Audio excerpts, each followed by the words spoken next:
마을 1호답게 아주 많은 그 성과를 가지고 우리 앞에 희망을 제시해 주는 것 같습니다. 수고하셨습니다. 저도 7분간 쓰겠습니다. 3시 반까지 쓰고 10분간 쉬었다가 다시 3시 반부터 4시 반까지 다들 발표하고 끝내는 방향 하겠습니다. 또 저희가 지금 뭐 이렇게 사람들이 뭐 이렇게 평범한 우리가 심포지움을 하는 걸로 보이는데 실은 마을공화국, 마을연방민주공화국, 마을공화국 지구연방이라는 이 상징적 체제로 세계 질서를 재편하지 않으면 안 된다라는 이런 메시지를 지금 제시하고 있는 거예요. 거대 담론으로. 그러면서 그걸 이루기 위해서는 아래로부터, 풀뿌리로부터 분자혁명 방식으로 이 마을공화국 운동을 벌려야 된다. 그럼 마을공화국 운동을 벌리려면 어떻게 해야 되는 거냐? 그럼 마을공화국이 어떠한 시스템 디자인과 그런 역할이 필요하냐? 보니까, 제가 이렇게 보니까 마을공화국에 필요한 기능들이 한 17가지가 필요하더라고요. 그러니까 이걸 혼자 다 공부할 수는 없으니 우리가 각 전문가들이 모여서 때로 이렇게 집단지성 방식으로 공부하다 보면 내 하나 잘하면서 다른 부분들과 협업을 하면 이게 가능하겠구나. 그래서 이건 마을공화국 전문가 포럼이 만들어진 겁니다. 그러면 대부분 사람들이 그래요. 마을공화국 이런 얘기를 하면 야, 이게 되겠냐? 뭐 이런 식으로 얘기해요. 그래서 저는 된다. 생각해보자. 우리 제가 학생운동 할 때, 저는 학생운동 하면서 일치장에 끌려가서 두드려 맞고 이런 불이고 20일씩 살고 이런 건 많이 있었는데, 우리 황대원 선생님처럼 13년씩이나 살고, 그 다음에 고문할 때 머리를 다 뽑아가지고 지금 황대원 선생님이 지금 머리가 이렇게, 이게 여러분 상상할 수가 없어요. 그 당시. 그러니까 요즘에 페이스북 보면 그래요. 공사나 독재니 독재 어쩌고 하는데 난 그래요. 우리가 살던 박정희 군사독재 시절을 니네들 당해보면 그따위 소리 안 한다. 그러니까 독재가 얼마나 무시무시한 전체주의 통치가. 근데 그런 걸 이제 경험을 이제 하면서 제가 이제 느끼는 것은 충분히 우리가 그 당시 그랬어요. 경찰서에 끌려가면 야, 엽전이 무슨 민주주의를 하냐 그랬어요. 그 엽전이라는 게 친일파들이 한국인들을 자기 비하하는 말들이거든요. 엽전이 무슨 민주주의를 해.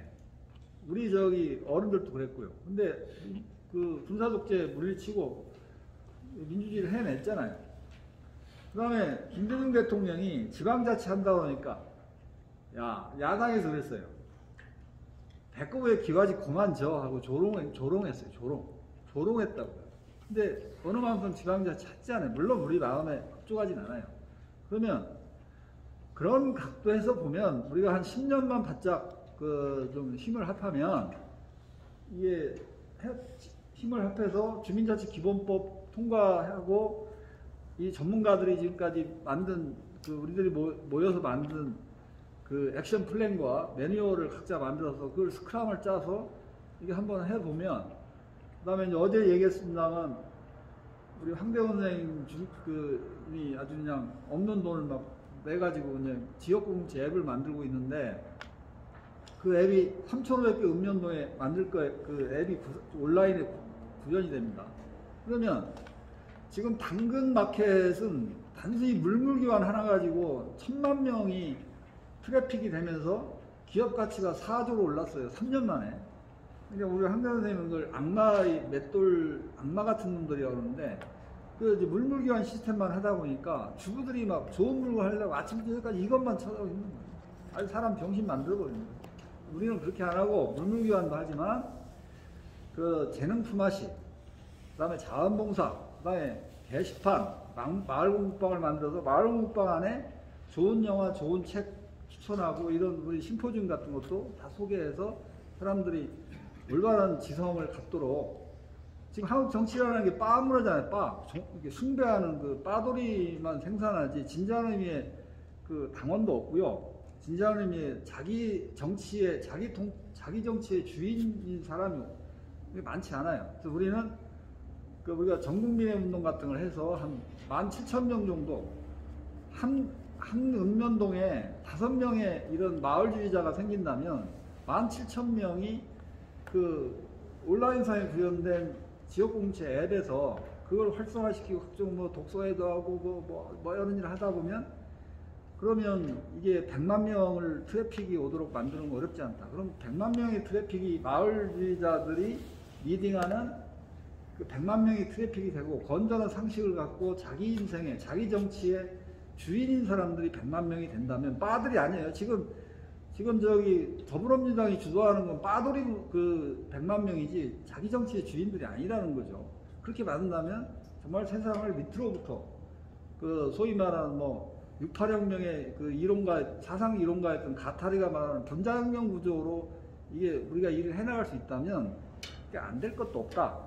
저는 이제 그렇게 생각을 하고 있습니다. 그래서 좀 이론적으로 좀 밝혀보면 지금 저희는 3중혁명을 거치고 있다고 생각해요. 첫째는 가상과 현실의 융합혁명이 4차 산업혁명을 지금 거치고 있고요. 그 다음에 지금 코로나로 더 큰 지구 재앙 위기를 극복해야 되는 초록혁명 전환혁명을 해야 돼요. 그 다음에 이제 한국의 특수한 현상인데 제대로 된 촛불민주주의 혁명을 해야 됩니다. 근데 지금까지 민주주의가 대의민주주의인데 대의민주주의는 결국 귀족을 뽑을 뿐이지 그게 그 민을 위한 그 서민대 중에 근본 이익을 옹호하고 그걸 구현하는 정치가를 절대 만들 수가 없습니다. 이미 그건 아리스토텔레스나 루소가 선거를 통해서 뽑으면 귀족을 뽑는다. 설령 굉장히 가난한 놈이 그 의원이 된다 하더라도 그 사람은 곧바로 부자와 권력층한테 토획당할 거다. 그렇게 얘기했어요. 이미 2000년대에 다 얘기했어요. 근데 아직까지도 지금 대의민주주의가 민주주의인 것마냥 얘기를 하는 거죠. 근데 그때 당시 뭐 몇백 년 전에는 그 문맹률이 98%였기 때문에 그리고 나라가 도시국가에서 점차 막 중견국가, 대형국가, 제국으로 발전하다 보니까 대의민주주의로 갈 수밖에 없었는데 다시 마을에서 국가로 제국으로 갔다가 이제 다시 제국에서 다시 마을로 네오 마을로 지금 되돌아오고 있어.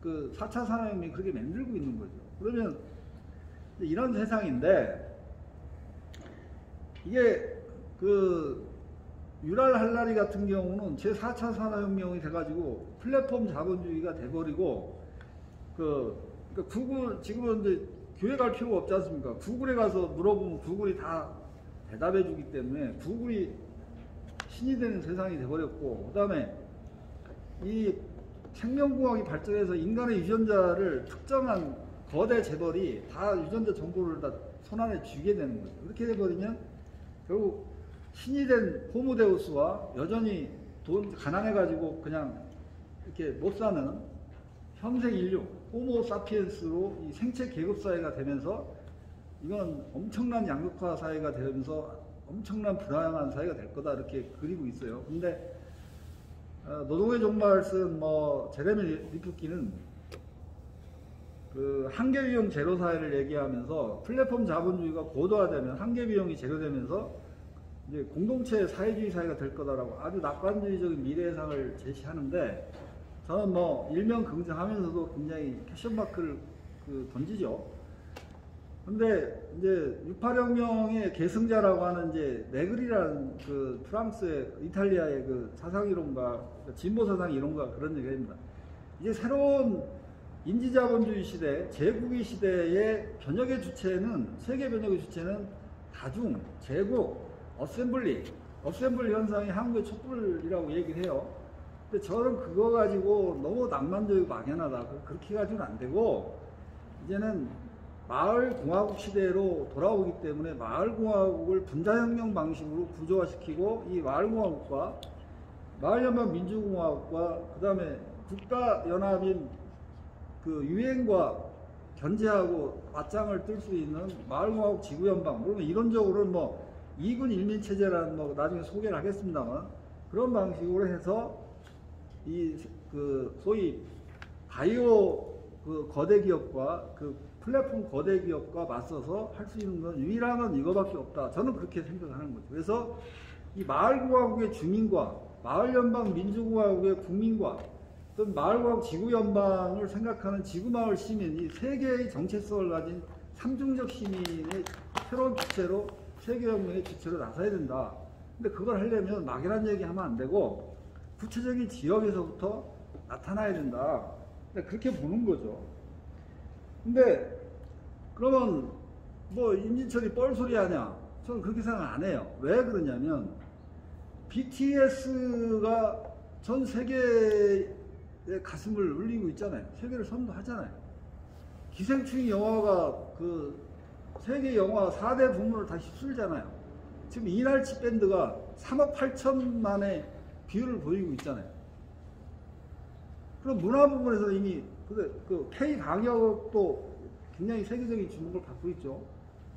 그러면 이제는 가장 후진계의 학문 분야예요. 한국에서 학문이 얼마나 그 식민화되어 있는지 4대 식민화되어 있어가지고 가장 후져 있고 뒤쳐져 있어요. 그 다음에 정치.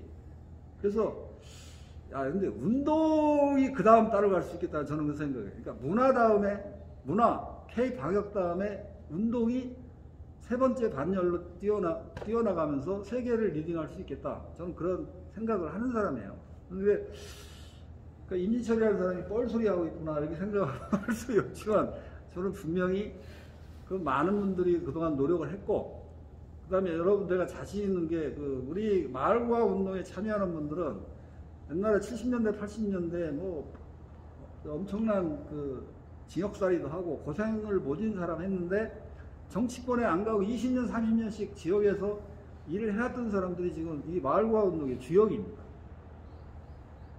그렇기 때문에 그 사람들의 진정성과 노고가 결코 헛되지 않을 거라고 보고 새로운 정치적 상상력과 이론을 갖추고 여러분과 함께 밑으로부터 이게 하나씩 해 나가면 분명히 그런 폭발성 있는 그런 세계적인 반향을 일으킬 수 있는 그런 걸 해낼 수 있다. 저는 그렇게 생각을 하고 있습니다. 하여튼 같이 잘 해봅시다.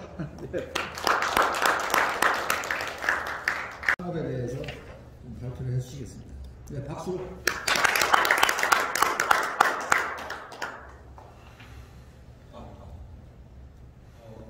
우선 저는 이 자리가 굉장히 저한테는 감개무량한 자리입니다.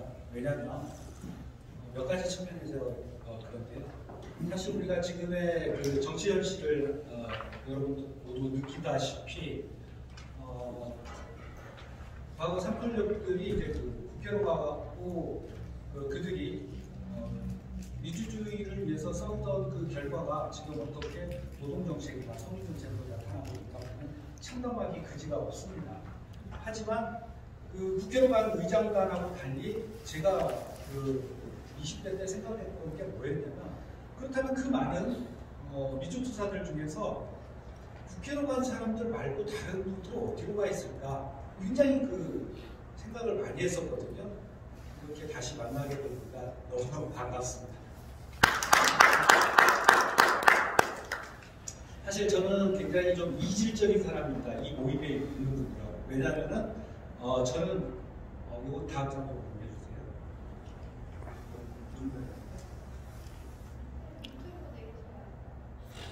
네?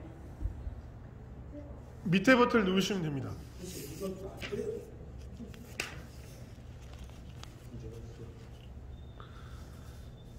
그 배터리 갈아야 되는 거 아닌가요?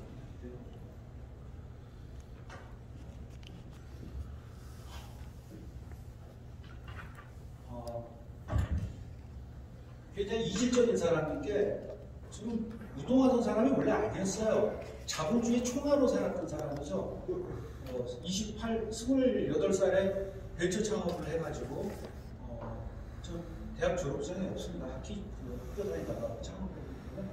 그래서 저기 위에 써있는 슈퍼보드 테크놀로지 대표이사 저거 창업할 때 저는 공장에 다니던 22살짜리 청년하고 둘이 창업했어요. 저는 사범대 주택이었었고 둘이서 자본금 7,000원 가지고 결국은 투자를 이끌어내고 6개월 후에는 랭킹닷컴 기준 종합 랭킹 1위, 알렉사닷컴 종합 랭킹 8위, 뭐 네이버라든가 야후가 제일 밑에 있었죠. 그렇게 매주 사업을 했었어요. 그럴 수 있었던 건 뭐였냐면은 그 당시에 뭐 카이스트 박사 7명으로 구성된 저희하고 경쟁회사가 있었는데 그 회사는 자본력도 많고 기술력도 엄청났지만 저는 그 회사를 이기기 위해서 죄송합니다. 왜 이질적이라고 하냐면 저는 마케팅 전문가이기 때문에 경쟁에서 이기는 걸 목표로 삼는 사람이에요. 그래서 제가 자꾸만 여러분들하고 좀 이질적이라는 말씀을 드릴 수밖에 없는데 어떻게 이길까를 생각을 하다가 모든 저 프로그램 회사거든요. 게시판 회사예요. 옛날에는 게시판을 많이들 홈페이지에 갖다 붙였었잖아요. 어떻게 이길까를 연구하다가 그들이 기술로 연구할 때 나는 디자인으로 쓰는 거 보겠다. 그래가지고 무지무지하게 예쁜 게시판을 만들었습니다. 그리고 글을 쓰면은 하고 치면은 요즘은 이제 그 이모티콘으로 바뀌어 나오잖아요. 그거 저희가 먼저 한 거예요. 그리고 바이럴 마케팅도 저희가 MSN이 지금 책에는 MSN이 최초라고 나와 있지만 저희가 시초고 그러한 그 여러 가지 기술력으로 승부를 뽑다 보면 아이디어와 디자인으로 승부를 보겠다 해가지고 당시에 거의 90%에 가까운 사람들이 저희 프로그램을 이용할 정도로 굉장히 많이들 사용했어요. 그리고 저희 두 번째 창업 회사는 적지 않았는데 저 회사는 이제 제가 창업을 하고 그만두고 두 번째 회사를 만들었었는데 그 당시 전자출판을 했었는데 전자출판을 하는 자본력이나 기술력이 전혀 없었어요. 그때 저한테 직원이라고는 1년도 안 된 디자이너들 3명 말고는 아무도 없었어요. 격리 직원 하나 있었네요. 그 4명의 1년차 그 팀을 가지고 제가 조금 더 좀 돈을 벌어야겠다라고 생각해가지고 우리나라에서 제일 큰 홈페이지가 뭐냐? 내가 그거를 따오겠다. 그러니까 다들 비웃었죠. 당시에 SK 모빌 인더스트리가 가장 컸습니다. 왜냐? 3,000개의 제휴사를 가지고 있는 회사였거든요. 그래서 그 회사를 다짜고짜 찾아가지고 이 홈페이지 잘못 만들었으니까 다시 만들어야 된다. 그러고 경쟁 PT에 참가시켜달라 그랬더니 그 사람들이 웃으면서 하는 소리가 여기는 어떻게 1, 2, 3, 4위 말고는 경쟁 PT에 참여할 수가 없다라고 했어요. 나는 지금 현재 랭킹닷컴 1위 사이트를 만든 사람이니까 참여시켜달라고 해가지고 결국은 이겨가지고 참여를 했습니다. 경쟁 PT니까 똑같은 홈페이지를 만들더라도 가격을 낮게 쓰는 사람들이 낙찰이 되겠죠. 저희가 계산해본 결과 12억 내지 13억 정도가 홈페이지 수준 비용이었습니다. 그런데 저는 거기에다 5억을 더 써냈습니다. 왜냐? 3,000개의 홈페이지를 3,000개의 제휴사 서비스를 어떤 유저가 들어와갖고 그걸 다 볼 수 있는 방법이 없거든요. 그럼 그 메인 페이지에 들어와가지고 어디부터 봐야 될지 모르는 거예요. 제가 그 사람들을 설득시킨 방법은 뭐냐면 나는 이 3,000개를 이 사람의 직업과 연령과 성별과 관심 분야별로 해가지고 로그인하면은 3,000개 중에서 가장 그 사람한테 맞는 것을 첫 페이지에 다 보여주겠다. 이런 유저 편의성을 무기로 해가지고 5억을 더 받아낸 것도 저희가 입찰을 받았습니다. 1년차 직원 3명 가지고요.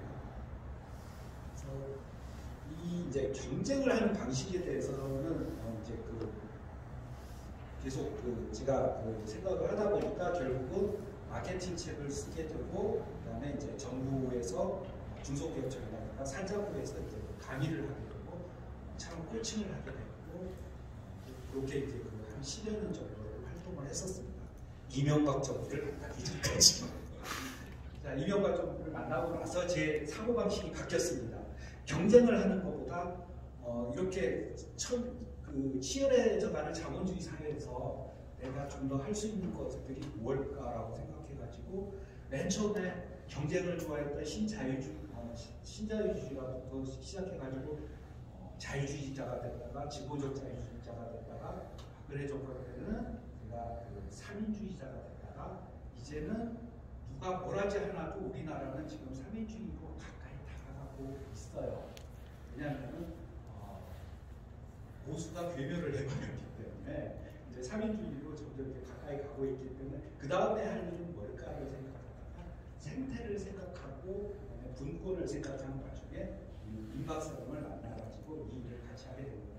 굉장히 이질적인 사람이지만 가는 생각하고 있었던 사고는 같이 만나게 됐던 지점입니다.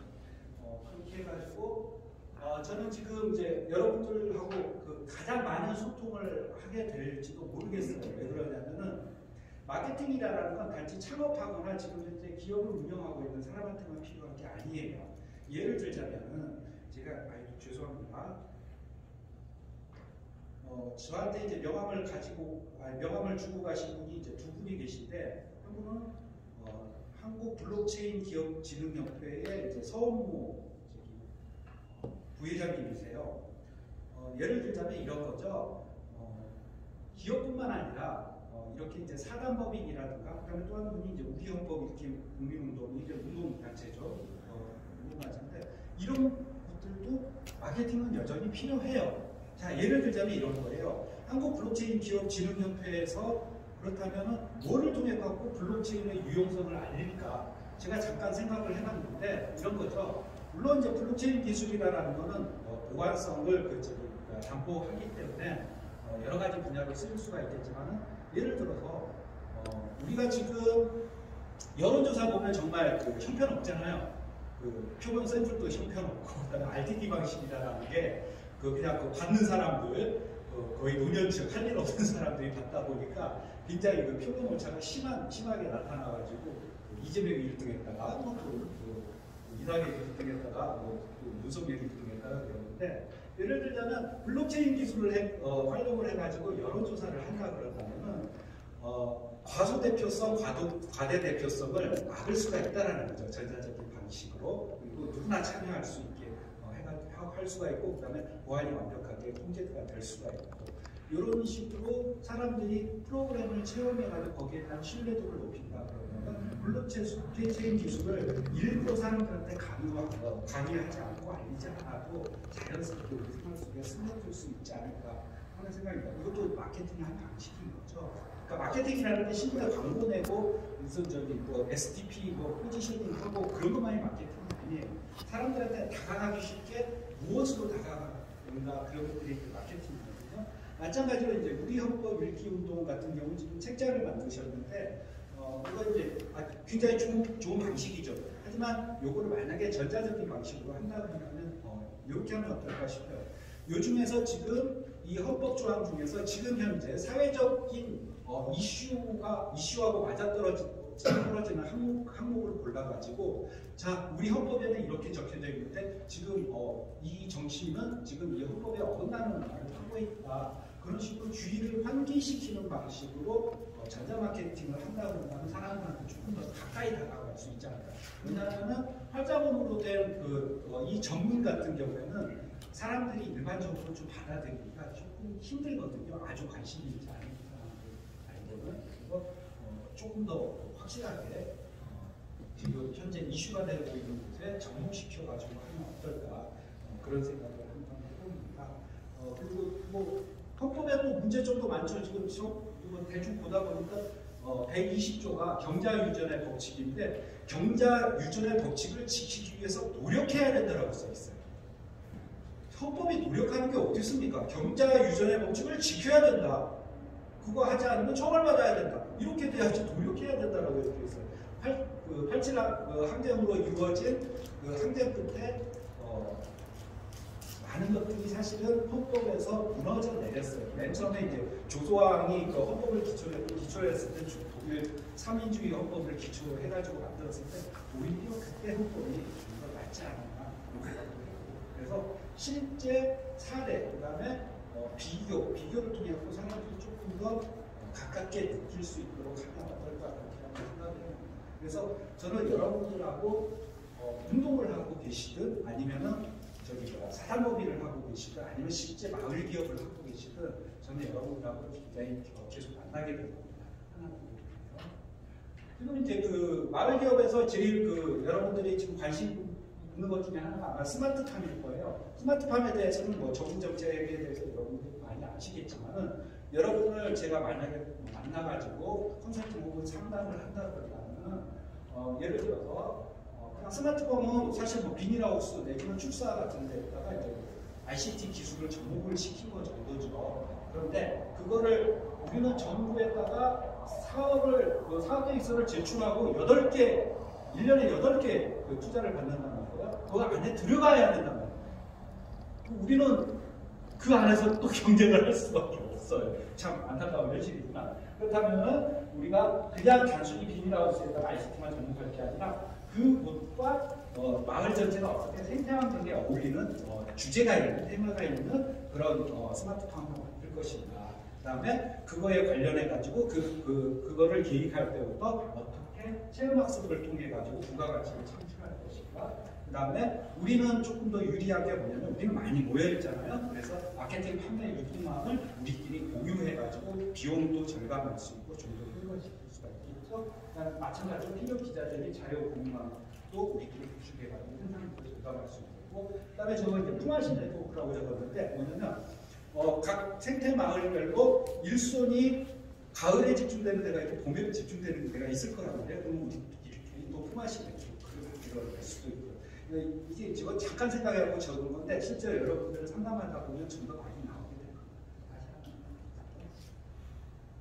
그 다음에 이제 그 업사이클링인데 뭐냐면 생태마을에서 그 기업 마을 기업 활동으로 또 적합한 것 중에 하나가 아까 말씀드렸던 그런 스마트팜하고 그다음에 업사이클링입니다. 왜냐하면 우리는 환경을 파괴하는 어떠한 행위도 사실은 우리의 도덕성 그리고 우리 마을의 목적성하고 좀 맞지 않기 때문에 리사이클 내지는 업사이클을 많이 하게 되는데 저도 지금 하나 준비하고 있어요. 뭐냐면 폐플라스틱을 활용해 갖고 만든 섬유를 이용한 의류 제작 같은 사이드를 하나 준비하고 있는데 이런 것들을 하면서도 역시 우리가 의미만 생각하지 말고 그럼 소비자들은 그럼 어떤 상품을 좋아해요? 보통 업사이클을 하게 되면 뭐 풍경 만들고 무슨 뭐 액세서리 만들고 그러시는데요.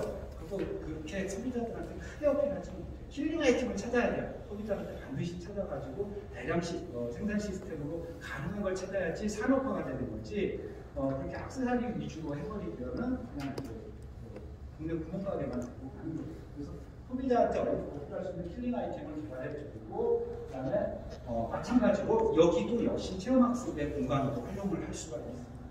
그다음에 그 만들어진 어떤 생산품 혹은 그 기업을 스토리텔링을 통해 갖고 사람들한테 어떻게 회자시킬 것인가. 그래서 스스로 자생력을 가진 콘텐츠를 가질 수 있고 그다음에 요거를 통해 가지고 이런 마을 기업들, 업사이클 기업들을 모아가지고 저는 Save Us 클럽이라고 하는 Save Us 지구를 거라 그런 공동 마케팅을 전개를 할 거예요. 그래가지고 실제 이 환경을 파괴시키고 있는 코카콜라라든가 뭐 상다수라든가 이런 페트병 생산 업체들을 가가지고 너희들이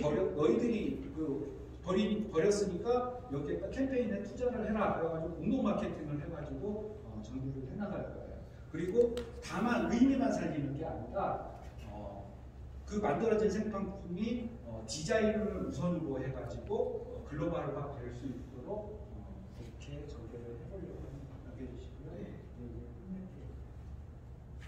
그래서 우리가 추구해야 하는 작업은 지금까지 마케팅이라든가 창업에 있었던 아이디어라든가 그다음에 머니라든가 프로핏이 중요한 게 아니라 컨셉팅하고 아이디어가 다른 건 뭐냐면 이렇게 생각하시면 돼요. 비슷해 보이지만은 아이디어는 그거 좋은 생각이야 라고 감탄할 수 있으면 아이디어보다는 컨셉팅은 가슴을 뜨겁게 울릴 수 있어야 됩니다. 그래가지고 참여를 이끌어낼 정도로 굉장히 비전까지 제시를 할 수가 있어요. 우리는 돈보다도 우리가 전문성을 더 가진 네트워크가 중요하고 그다음에 이익보다는 가치가 중요하지 참여를 더욱더 많이 이끌어내고 정부에서도 관심을 가질 수 있겠죠. 마지막 부분 끝내겠습니다. 저는 이제 사실은 대학 졸업장 없이 마케팅을 책을 쓴 유일한 사람이에요. 그것도 2006년에 출간한 책이 3년 뒤에 다른 회사에서 이제 재개정판을 낼 정도로 굉장히 실무적인 책을 썼었는데 저 마지막 부분만 한번 봐주세요. 이 책은 밥을 위해서 자본주의의 매성 칼날에 맞서야 하는 실직한 가장을 둔 여성 창업자를 위해서 들어간 사람들을 위해서 식자들의 비판을 무릅쓰고 쓴 책이다. 아무것도 배운 거 없었던 제가 마케팅에 관련해가지고 책을 쓰고 강의를 했었거든요. 저랑 각오가 있었습니다. 앞으로 제가 그렇게 꿈에 그리던 선배님들을 만나게 됐으니까 여러분하고 같이 고민하면서 마을을 발전하는데 제가 도움을 드리겠습니다.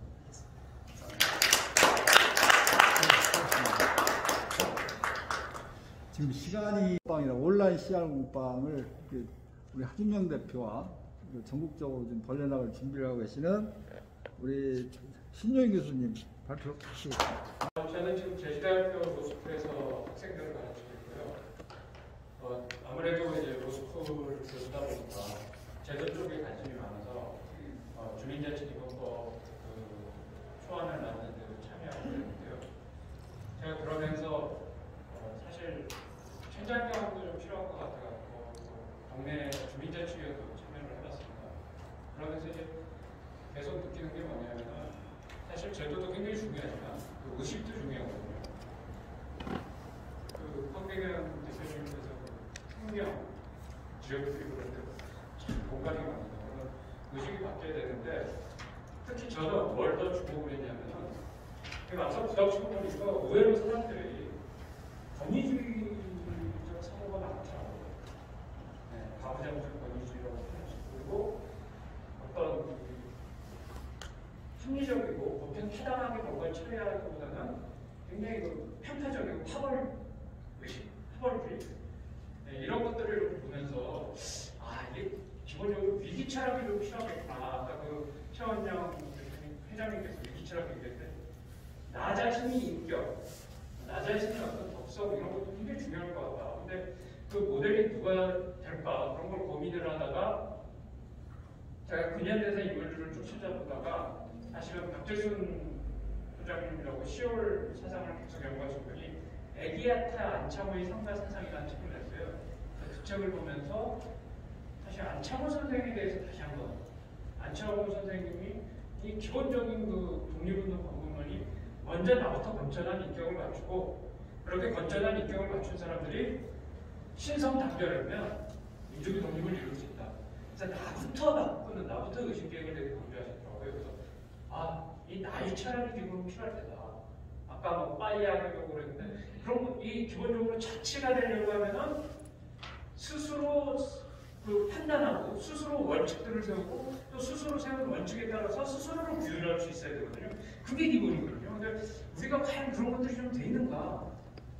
빠돌이 뭐 이런 얘기했는데 사실 정치권에서 그런 빠 현상도 스스로 쓸 줄 모르고 어떤 일종의 권위주의에 그냥 매몰된 하나의 현상이라고 보거든요.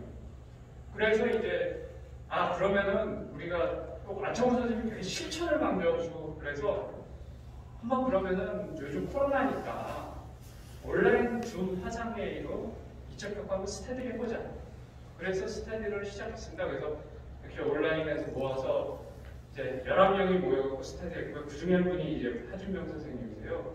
그래서 스터디를 했는데 생각보다 반응이 좋더라고요. 그러니까 안창호 선생님께서 지금 뭐 자세한 얘기는 하셨지만 기본적으로 통합이 지도자십니다. 그러면서 되게 공감 반응이 많고요. 그러니까 계속 분열되고 갈라지는 이 독립운동 그리고 진영으로 뭐 이념으로 갈라진 것들을 어떻게든 통합해서 발전하려고 애썼던 분이 안창호 선생님이에요. 그리고 또 하나는 안창호가 풍경을 또 추구했던 게 이상촌 운동입니다. 그러니까 마을공학 운동을 굉장히 중시하셨어요. 그리고 안창호 선생님께서 뭘 뜻하냐면은 이제 해방이 되면은 전국의 동리가 25,000개가 있는데 25,000개의 동리마다 그 인격을 수련하고 할 수 있는 시설 또 어떤 조직 이런 것들이 꾸려져서 그런 어떤 건전인격들이 계속 양성되면서 그걸 통해서 진정한 어떤 그 민주공화국 대한민국을 꿈꾸셨더라고요. 그래서 우리 공부학에서도 그럼 우리는 사이버상으로 25,000개의 실용공방을 만들자. 그렇게 이야기가 돼서 어떤 식으로 만드냐? 세포 분열을 하자. 11명 공부했는데 이제 세 팀으로 쪼개져서 다시 사람을 모아서 시작하자. 그래서 저도 이제 세포 분열을 해가지고 좀 해보려고 합니다. 근데 이것도 일종의 마케팅이 필요할지 모르겠는데 제 생각은 그런 식의 어떤 활동들을 통해서 나부터 나부터 진정한 자유인으로 살아가려고 하는, 자율적 인간으로 살아가려고 하는 그런 훈련들을 계속하는 그런 프로그램이나 교육이 필요하다. 그리고 그런 것들을 한번 시범적으로 인터넷을 통해서 한번 해보자 해서 지금 추진하고 있습니다. 그래서 마을공화국 지금 운동을 하는 데 있어서도 이런 어떤 우리 노력들이 이런 어떤 기체적인 흐름 속에서 어떻게 결합이 될 수 있는지를 고민하고 있고요. 그래서 뭐 여기 계신 분들은 다 뭐 훌륭하신 분들이니까 그런 식의 고민을 통해서 같이 훌륭하신 분들이니까 같이 고민하고 같이 풀어가다 보면은 결국은 정말 이 제도화가 되고 시스템이 되더라도 다 한 사람 한 사람이 주의의식을 갖고서 진정한 어떤 자치를 이루는 그런 세상을 만드는데 기여가 될 수 있지 않을까 이렇게 생각합니다. 이것으로서 제 얘기는 마치겠습니다. 수고하셨습니다. 서정훈 목사님, 목사님이신데 이제 노무가 돼가지고 강화도에서 홈세알이라는 사회적 그러니까 농장을 하면서 치유하는 일을 하고 계세요. 저도 그 얘기를 좀 듣도록 하겠습니다.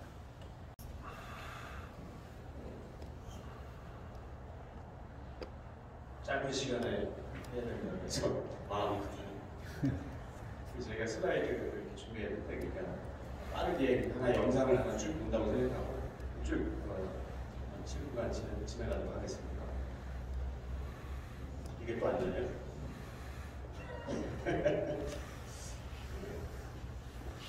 죄송합니다.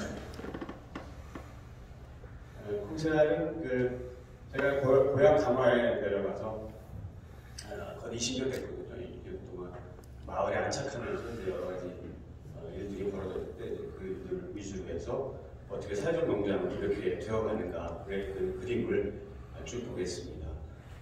콩세알 이름은 이제 콩을 심을 때 하나는 뭐 벌레가 먹고 하나는 벌레나 새가 먹고 이웃과 나눠 먹고 식물상에 먹고 뭐 이런 자립과 공생과 나누고 이런 가치들을 갖고 있습니다. 빨리빨리 지나갈게요. 그래서 초기에 제가 20년 전에 우리 고향 친구들하고 같이 이제 생산공동체를 결성해서 같이 농사를 짓고 더불어 살자는 취지로 시작이 됐고요. 넘어가겠습니다. 그래서 같이 초기에는 제가 농사 짓고 친환경으로 농사 짓고 시작했고요. 이게 제일 참 좋겠는데 그래서 배농사, 뭐 쌀농사, 수고농사, 콩농사 여러 가지 농사를 지으면서 이렇게 자연스럽게 같이 모여서 더불어 살자는 취지로 형성됐습니다. 그리고 이제 우리 가공 공장을 저희가 선수 지었고요. 그래서 우리가 생산하는 거 두부도 만들고 국도 만들고 하는 그런 공장을 저희가 마련을 했고요. 넘기고요. 그래서 두부를 이제 만들기 시작했고요. 넘기고 그래서 이제 저희 두부 이름을 콩세알이라는 두부 이름을 줘서 시장에 나가게 됐죠. 한편으로 이제 그 고향에 있는 어르신들하고 친환경 농업을 실천을 같이 했습니다. 그래서 최초로 오리농법 이런 농법으로 열탕살기를 하는 그런 농사를 시작했고요. 그래서 이제 우리 면에 이제 친환경 작물기를 결승했습니다. 지금 한 40, 50명 작물기가 있고요. 넘기고요. 그래서 같이 이제 공동농사도 하고 이제 식당 하나 만들어서 같이 회의도 하고 교육도 하고 그랬습니다. 넘기시고 그래서 어르신들 일자리 만드는 데 계속 주력을 했고요. 넘기고 사회적 개혁은 이제 2008년도에 초기에 됐죠. 최초의 농촌형 사회적 개혁으로 됐었고요. 넘기고요. 그래서 이제 넘기고요. 그래서 이제 저희 미션은 이제 농촌의 사회적인 과제를 자발적이고 이제 공동체적으로 해결하자. 뭐 일자리도 만들고 여러 가지 이제 친환경 농업 견인을 하고 이런 취지로 이제 미션을 만들었어요. 그리고요. 그리고 이제 여러 가지 이제 효과들을 노렸습니다. 그래서 이제 일자리 만들고 식자재 공급하고 지역 농가들 소득기에 기여하고 이제 친환경 농업 지원하고 귀농 지원하고 그런 활동들을 해왔습니다. 넘기시고 그래서 이제 저희 마을에 조그맣게 이제 공동체가 형성이 됐어요. 그래서 기존의 마을과 더불어서 이제 새로 젊은 친구들이 많이 들어왔고 지금은 한 10% 정도의 집을 저희가 토지를 조금씩 마련해가면서 이제 집을 짓고 젊은 아빠들 그룹이 들어와서 이제 건축팀도 만들어요. 한편으로는 이제 콩세알 농장을 이제 운영하는데 작년부터 이제 사적 농장으로 이제 저희가 시범 사업자가 돼서 노동들이 농림부랑 함께하는 사회적 농장을 운영하고 있습니다. 넘기시고 그래서 강화 지역에 있는 특수교육지원센터나 뭐 여러 가지 정신건강복지센터, 이번 지역 노인복지센터랑 연계해서 사회적 농장을 운영하고 있습니다. 주로 넘기시면 장애인 가족지원 프로그램의 일환으로 이제 장애인들과 함께하는 가족농장 2년째 하고 있는데 한 10가정 정도 장애인 가족들과 함께 봉사도 하고 여러 가지 체험 활동을 하고 있고요. 정신건강복지센터의 정신장애인들, 성인발달장애인들과 함께 농사학교를 개설해서 저희가 가지고 있는 시설하우스에서 이제 시설재래, 보존재래 그런 활동을 통해서 내년에 한두 명 정도 같이 농장에서 일하는 일자리로 만들어질 것으로 기대하고 있고 그 밖에도 지역에 있는 여러 단체들과 함께 사회적 농장을 실천하고 있습니다. 계속 넘기면 그 활동 내용들입니다. 그래서 장애인 대안학교랑 같이 이제 농사, 단기 농사 프로그램 또 넘기시고 직접 그 친구들이랑 같이 이제 모두 내용 그런 활동이 있고 여기는 이제 가족지원센터 특수교육지원센터에서 운영하는 가족지원 프로그램 기간으로 2년째 가족농장을 운영하고 있는데 굉장히 재밌게 하고 있습니다. 넘기시고 그리고 두부 체험도 하고 뭐 각가지 이제 활동들 특수교육지원센터 연수도 하고 해서 이제 여러 가지 장애인들을 위한 활동들을 하고 있습니다. 넘기시고 농사학교는 이제 정신장애인, 성인 발달장애인들과 함께하는 농사학교인데 이분들하고 2년째 해보면서 이제 농사에 관심 있는 친구 그런 분들이 이제 발굴이 됐고 돌봄농장 계속 하면서 이제 함께 이렇게 일할 수 있는 그런 자리를 만들고 그런 중입니다. 넘기시고 노점과 이제 시설하우스 여러 가지 고추 농사, 토마토 농사 이런 것들 시작하고 아까 스마트팜 얘기했는데 조그만 세미 스마트팜 연동하우스로 내년에 부상을 하는데 컨설팅 한번 받아가야 되겠습니다. 넘기시고 그리고 이제 도시에 있는 저희 빈민 노동자들과 함께하는 이제 저희가 이걸 붙였는데 노농브레 노동자와 농민이 함께하는 그래서 이제 쌀농사 2,000평을 함께 지금 옥수농사도 시작했습니다. 넘기시고 우리 마을에 이제 형성된 조그만 마을에 있는 분들이 이제 농사에 다니기도 하고 목수로 일하기도 하고 그런 분들이 모여서 이분들은 한 1,500평 정도 농사하고 2,000평 정도 나중에 200평 정도 고구마 농사를 같이 했습니다. 재미삼아 했는데 거의 자급할 정도로 올해는 쌀을 팔려야 됐습니다. 넘기시고 노인복지센터랑 같이 하는 저희가 어르신 돌봄 농장을 하고 있습니다. 케어파밍 하면서 어르신들과 함께 일하고 잘 맛있게 식사도 대접하고 하는 그런 활동들을 한 달에 2번씩 하고 있습니다. 여러 가지 사회적 농장을 위해서 이제 저희가 준비 중에 있는 마을 놀이터, 연못, 커뮤니티 공간, 숲 일부 이런 것들 넘기시고 이 봉사농장에서 사회적 농업을 같이 진행하는 그룹들인데 이제 마을에 거의 같이 모여 살고 있는 친구들 또 인근에 있는 목사님들 같이 농업인들이 같이 하고 있습니다. 이상으로